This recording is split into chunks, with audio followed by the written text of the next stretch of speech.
And welcome back to FPL Fran. Today's video is going to be my Gameweek 31 team selection. Gameweek 30 was not too bad. It was a pretty hectic week in terms of having to wildcard, planning the wildcard out as well, which I found extremely fun to do.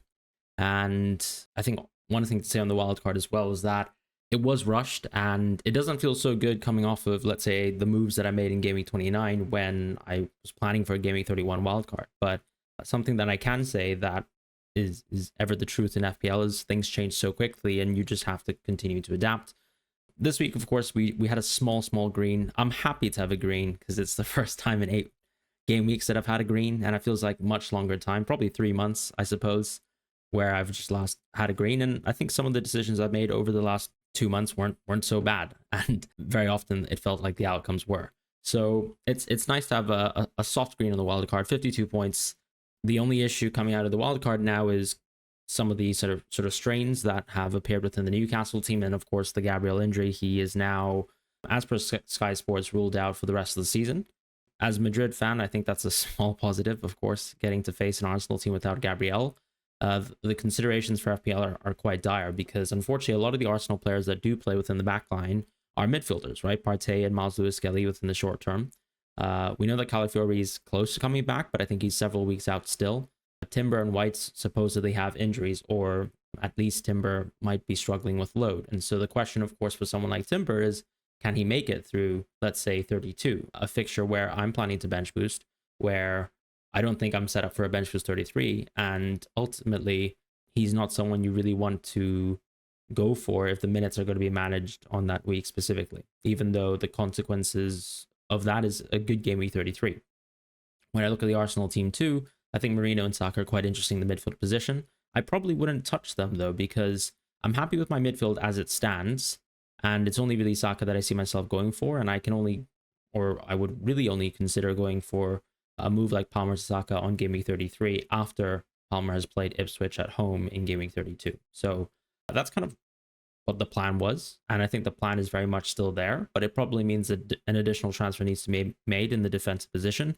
And it actually looks like right now Ruben Diaz might be the best player, because I think one of the concerns with Arsenal and Newcastle is that both the managers are not very forthright with information. But it does seem like we're getting increasing news over the Arsenal camp. I think recently the rise of inside the know accounts within Arsenal actually having good information is nice to see and nice to hear. So maybe we'll get some information on, let's say, the length of potential White and Timber injuries, and that can, move me towards a Kyrier, right? Who, if those two players are injured, he's most likely going to be fine unless, let's say, Arteta wishes to play Calafiori as well and kind of bench Kyrier within a certain match. So that's something to think about. But very happy with the team as things stand. Trippier did play really well in his game versus Brentford, just looking back. So when I discuss the team now, that's a positive. Crystal Palace were shocking. I don't think we need to talk about that too much. I did decide to avoid Mateta, and I did decide to avoid Munoz. I didn't actually speak too much about this, so I think it's worth explaining my opinions on why I went for both of those picks. So one thing with Henderson, of course, is yes, the doubles for Crystal Palace aren't great from a defensive point of view, but I think that very much applies to Munoz as well. Yes, of course, Munoz has some of the best XGI for a defender, but at the end of the day, he's still a defender, right? So outcomes are still very much tied together, particularly with cleans, particularly with, let's say, conceding goals, more than 2 goals, of course. And it's not like Henderson is incapable of getting points. So when I see in terms of trying to optimize around getting 4 double game week defenders for both game week 32 and 33, that's kind of what I went for there in terms of maximization, and also the idea of being able to be a bit more flexible potentially with a bench boost as well if things were rushed.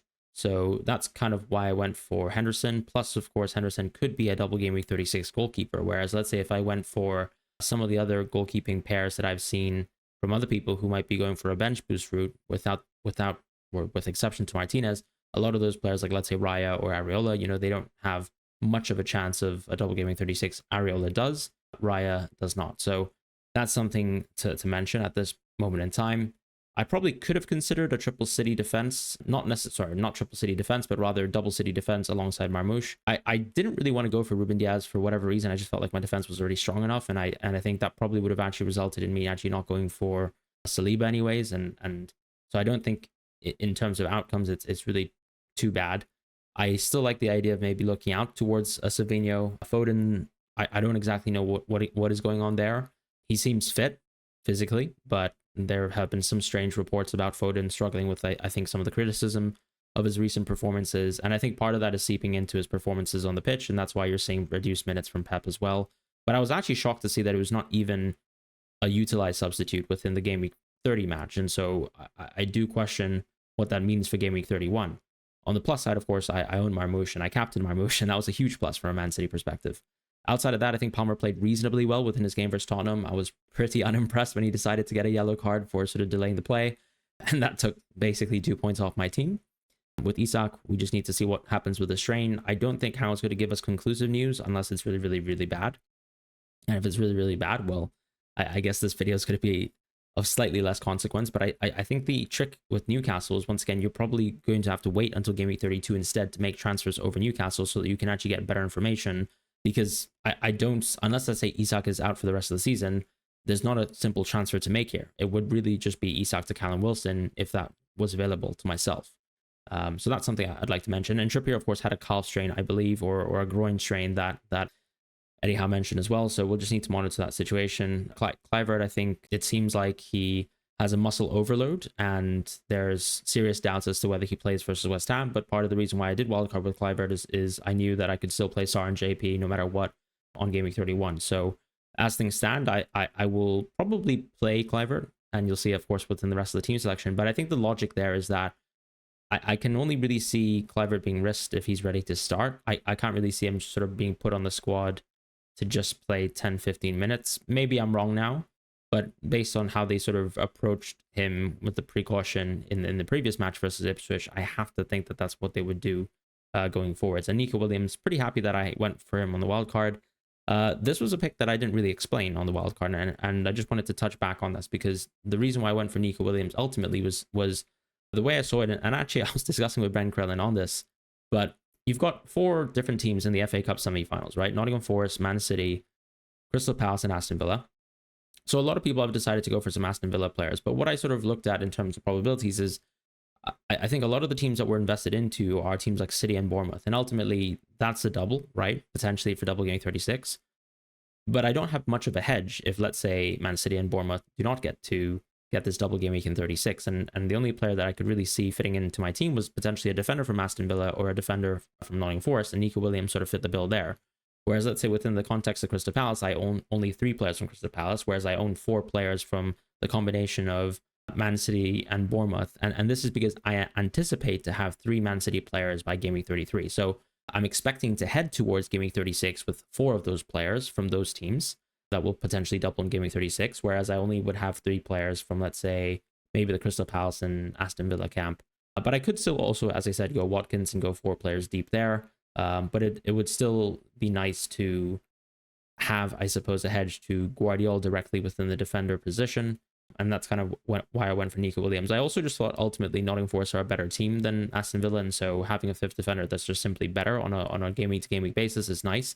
And Nico Williams actually has also a really, really good Game Week 36 fixture. So he has Leicester at home, I believe. So that's a much better fixture as a single than, let's say, what Konsa would have as a single. So that's one of the last considerations that I made, where I think even in the context where I get all these doubles that I want, I'd probably still be winning softly in that position. So kind of hoping that Aston Villa don't make it to the FA Cup final. That's very clear with the sort of draft that I've created in the end. But I think if they do get to the FA Cup final, fine. But the only player that I'll probably carry from Aston Villa all the way till there is going to be someone like Watkins, because I did choose to ignore someone like Rodgers on the wild card, although he did excessively well.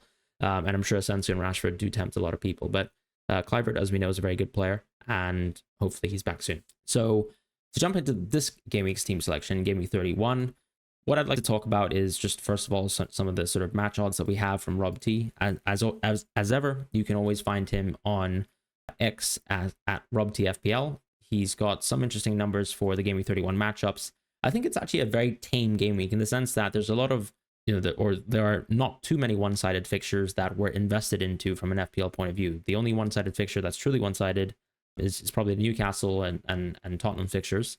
We're all invested into Newcastle, so it doesn't really feel like the outcomes can be that sporadic. But of course, we have so many differences in terms of that second and third Newcastle player. I have the likes of Pope and Trippier, whereas a lot of people have people like Gordon maybe that they've benched, or people like Murphy that they've benched, or got an auto sub for, and Livermento and Burn, these types of players, whereas we are all waiting on Isak news, and Tottenham we're not invested into. So when it comes to defense, I think clean sheets that are nice, of course, is Arsenal, but we're probably one Arsenal defender down across the board, unless you own, let's say, a combination of maybe Gabriel Timber, and Timber's maybe injured. If you own Saliba, Raya, fair play to you. You have access to a great sort of clean sheet perspective matchup. But that, there's nothing too great going on. Liverpool have a decent game. Aston Villa have okay odds, and that's really it. I think even when I have, let's say, I look at my defense, Man City, it's not a great game, particularly because it's away. Crystal Palace, it's also somewhat mediocre because Brighton have actually been pretty solid as of late, although they were pretty definitively smashed by Aston Villa. And I mean, with Nico Williams, my team as well, that being a away match, not too interested in that. So that's kind of what it's like for my defense. I think it's very clear that I'll be playing Pope, Trippier if he's fit. And I'm just banking on that Trippier is either going to start or not play, right? So Trippier's going to play, Guardiola's going to play. He is now playing center back, and that's something that I did mention probably within the wildcard team selection, where after watching, let's say, the Man City game within the FA Cup, it was very clear that Nico O'Reilly was probably going to continue to have an increasingly prominent role within the team, and I think that's already set in stone. But part of that too is maybe Kushanov is injured, and so I don't think we've got a conclusive update on that, but that could just be Pep actually just simply reacting to Nico playing really well, and understandably Nico's been able to play more because he's really established himself ever since, you know, one of those early FA Cup matches where he played really well versus Plymouth. So that's that. Across the board though, in terms of like sort of attacking spreads, I don't think there's anything too significant here. I actually find that Chelsea and Liverpool games being quite close once again makes me a little bit tempted as towards maybe going for a Cole Palmer versus Salah captaincy. But of course, if we think Isak's fit, I think he's the captain that I'd really like to go for this week. And unfortunately, the only person that we're going to get news from is Eddie Howe. So we'll see what happens. But I am tempted to just simply put the captaincy on Isak because it's not an extremely high ceiling Liverpool game. So I'd rather take my chances with different captaincy for this week. And that's not because I finally pulled off a successful captaincy, but just because my risk appetite this season has been consistently high. I can't see a reason why, unless I think reduced minutes are very much on the cards for the likes of Palmer and Isak, why I wouldn't tempt myself with another captaincy in this situation. So that's kind of what it's like in terms of the match odds. To jump into the team selection, it is rather simple. I'm going with Saliba, Pope, Guardiola, and Trippier. In the midfield, I'll actually be going with Eze, Palmer, Salah, Sarr, and Kluivert. And as I discussed previously, it makes more sense for me to play Kluivert. One of the considerations for benching is on this game is going to be Sarr versus João Pedro. I mean, it's a mirror matchup in a sense. I'm not really invested, for example, within the Crystal Palace defense for this match. But the reason why I wanted to bench João Pedro is because I do think that him coming back from the international break and getting his minutes managed from Hurstler is probably something that will maybe continue to happen this weekend as well, right? He probably was expected to play much less minutes within the FA Cup match within the quarterfinal, and unfortunately he was asked to sort of play up until extra time. So I think from that context, João Pedro's probably overplayed the minutes that he would have played, and so that kind of led to less minutes and probably a fatigued injury substitution. Not an injury substitution, sorry, but just a substitution versus Aston Villa. Now, this weekend, of course, we know that coming out of it, you've got a week of rest. So I think that could maybe lead to João Pedro playing 90 minutes, but I do think his minutes could be managed. It's also an away match and not that appetizing, whereas I still think Sarr and Eze are very comfortably and capable of playing 90 minutes going forwards as they're currently fit.